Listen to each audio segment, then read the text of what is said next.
This is going to be a 3-part series of why I left Objectivism and started to doubt it. It's going to be a 3-part series because I could do it in one video. I know people like short, sweet videos. So, the topics are going to be 3 things. There are a lot of reasons to not like Rand. And I'm just going to start with the ones that really caused me to start doubting. That is basically the false dichotomy between altruism and egoism. The fact that she doesn't seem to, her and her followers, and conservatives too in general, don't seem to understand philosophy, or the history of philosophy, or what they're talking about in general. And the third, I want to first say that not all objectivists are like this, obviously. But there are a lot that are. And I'm talking about the Ayn Rand cult. It exists, it's bad. I'm probably going to deal with that last. Another disclaimer I want to give. I've noticed that most arguments against objectivism and Ayn Rand are total and complete crap.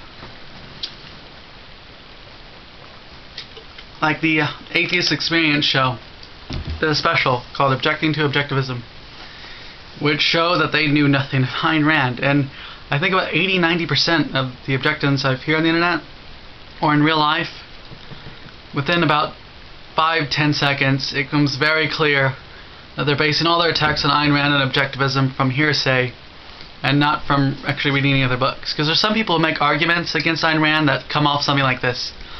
Well, isn't it weird to base your entire philosophy off of one book? That's like the Bible or something, ha ha ha. Well, no, Ayn Rand did lots of books. There's Atlas Shrugged, For the New Intellectual, Fountainhead, Virtue of Selfishness, Philosophy Who Needs It, which argues that you do need it. What is that? Anthem, I think? I can't read it very well. Yeah, so they've done quite a few books. She's done quite a few books. And that's just some of her books. She's done like 24 books, so that's one of the bad arguments. Another bad argument is something like, oh, ethical egoism, that means you can just kill people all day long, chop, chop, chop. If that makes you happy, you should just kill people. No, that's a shit argument against Ayn Rand and shows you have no idea what the hell you're talking about. So yeah, most arguments against Ayn Rand are like that. They're horrible.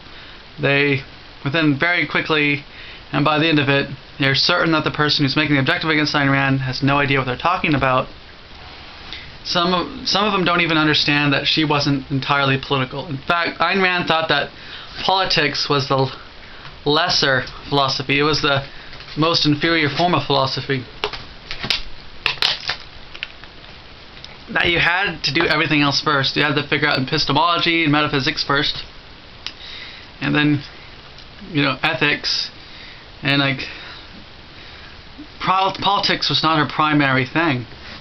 That was the idea. So a lot of people think she was just a political philosopher. So yeah, this is just sort of the introduction to the series and some disclaimers about how I accept that most arguments against Rand are crap.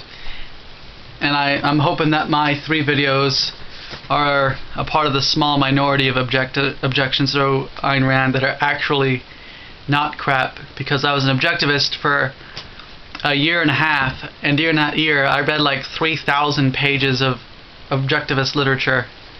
So I like to think that I understand a little bit of Ayn Rand. And I just realized that I've been looking at the mirror behind me, behind this camera instead of the camera itself. So sorry if I wasn't looking at you, the audience. Alright, this is actually going to be a 4-part series if you kind of count this intro video. Alright, and I'm going to do them all in one go and then just upload them every once in a while. Because if I upload them all at once, people will watch the first one and then they'll be less likely to watch the other one. So I'll upload this one today, and then each day I'll upload one from the series. But I'm going to do it all in one sit, if you're wondering why I'm going to have the same shirt in all of them.